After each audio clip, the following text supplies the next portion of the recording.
As we saw with London, our shift from walking to omnibus to train and then to personal automobile pushed the city boundaries well beyond their human scale sizes.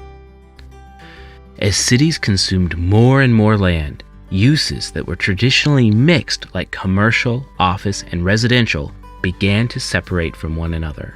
Where the separation of land uses around the time of the Industrial Revolution focused on moving people away from unhealthy, polluting factories, the separation being codified by local ordinances across the globe in the 20th century started to trend towards extreme separation.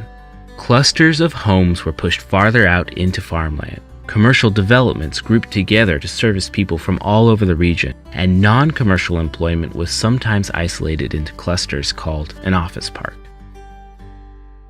This new and relatively empty landscape took on a pattern that is likely familiar to many today.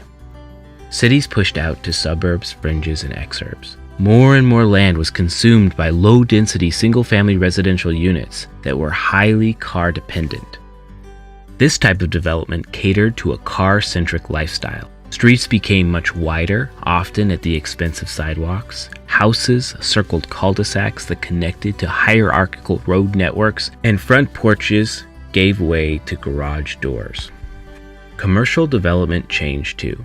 Cities went from main street markets to big box shopping centers surrounded by large parking lots. Rather than walking a few blocks to pick up groceries or look through clothing racks, shoppers drove to regional malls and shopping centers often located far away from their neighborhoods and out of range of public transportation. The move away from traditional mixed-use neighborhoods with gridded networks containing small blocks had strong impacts on accessibility for anything but the car. Discontinuous street networks buffeted by high-speed roads limit the distance individuals can travel without a car and significantly reduce the things they can access within a reasonable walking distance. As this graphic from the Sightline Institute shows, walk access within a grid pattern allows pedestrians to reach many more opportunities within a 1-mile walk compared to a cul-de-sac type development. This development pattern can be the difference between residents getting around by active travel modes and public transportation or being dependent on personal automobiles. While this type of discontinuous network and development is commonly found around the U.S. suburbs, parts of Auckland have also followed similar patterns. For example, over the past few decades, employment growth outside the Auckland CBD has grown at a faster rate than employment within the CBD. While employment is dense within the CBD, it only represents 13% of the region's total employment. There has been ever-growing pressure to push housing and commercial uses away from the concentrated CBD. Parking structures have replaced single-story buildings while Auckland's versatile lands were converted from agriculture to single-family housing.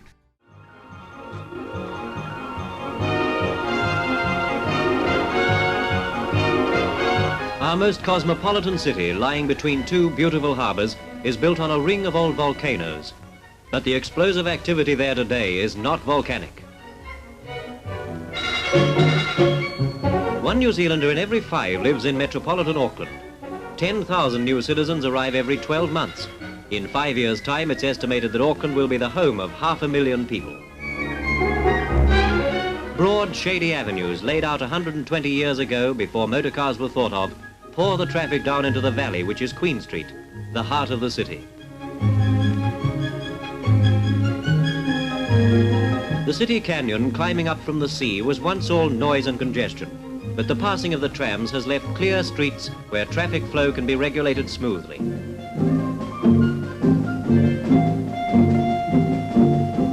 The Barnes Dance, named after the man who first introduced it, gives pedestrians a wonderful feeling of freedom for a few minutes and saves everybody's time at intersections. Traffic's increasing in leaps and bounds as Auckland grows, and the streets have to be well organized to keep 100,000 vehicles moving. Somewhere has to be found, too, for them to stop when they want to. Off-street parking takes care of many cars. Planning transport and communications for the future is very necessary, for it's expected that a city the size of Wellington or Christchurch will be added to Auckland within the next 10 years. The Railways Department is rushing ahead the largest marshalling yards in New Zealand. 10 miles of track are being laid, which will soon be handling well over 2 million tonnes of goods a year. Stations and goods sheds are trying to keep up as the 27-mile industrial area expands like a bomb blast. Pleasure craft now have the best facilities in the Southern Hemisphere in a snug anchorage by the harbour bridge. These 5,500 tonnes of steel have turned out to be a greater success than anybody dreamed. The 3 millionth vehicle drove over the bridge only 8 months after opening day, and already they're considering reducing the half-crown toll. Traffic travelling at 40 miles an hour is controlled by microwave and TV cameras. It flows over the 3 miles of bridge and approaches in a steady stream.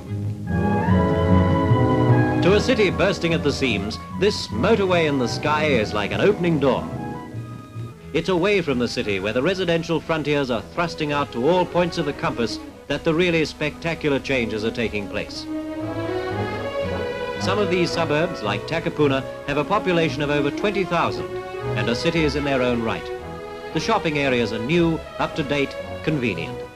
Suburbs complete with services, transport, communications, industries and schools.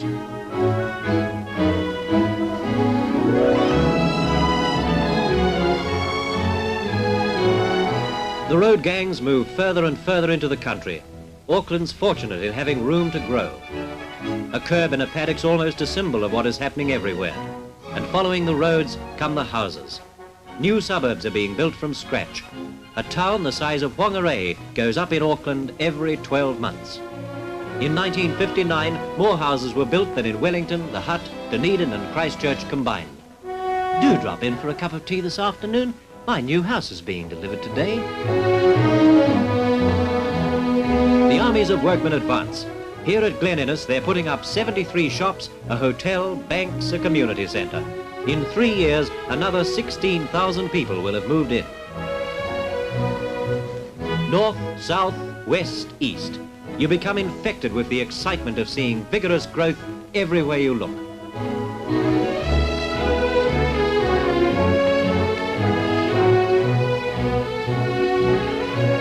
Beyond the Tamaki, there will soon be another 4,600 house units, 40 acres of industry, 12 schools, commercial and shopping areas.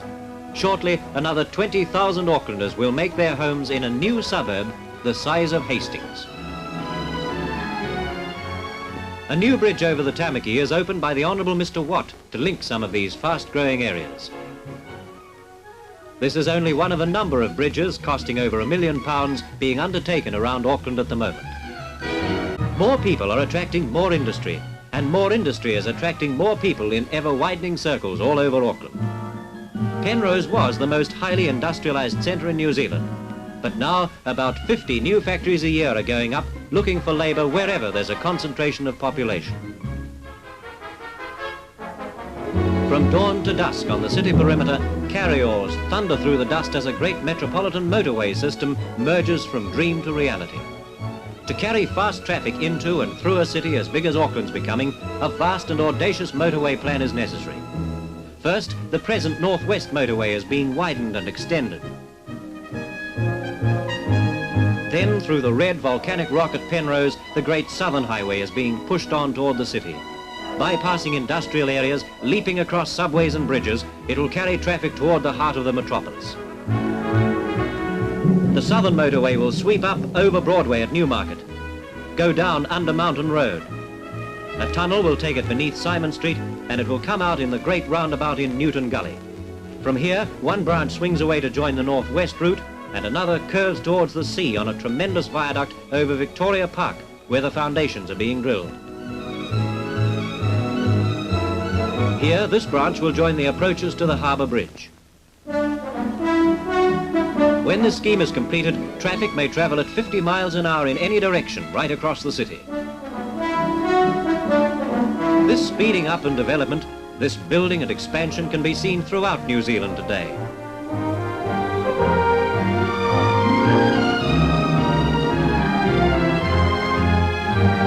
But nowhere is it more arresting than in this tree-green, vigorous city, growing daily more impressive.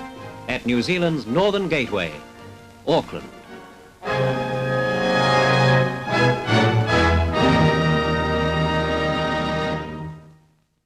The rise of development outside the traditional CBD boundaries not only changed the face of Auckland's landscapes, but it had and continues to have a deep impact on the city's residents.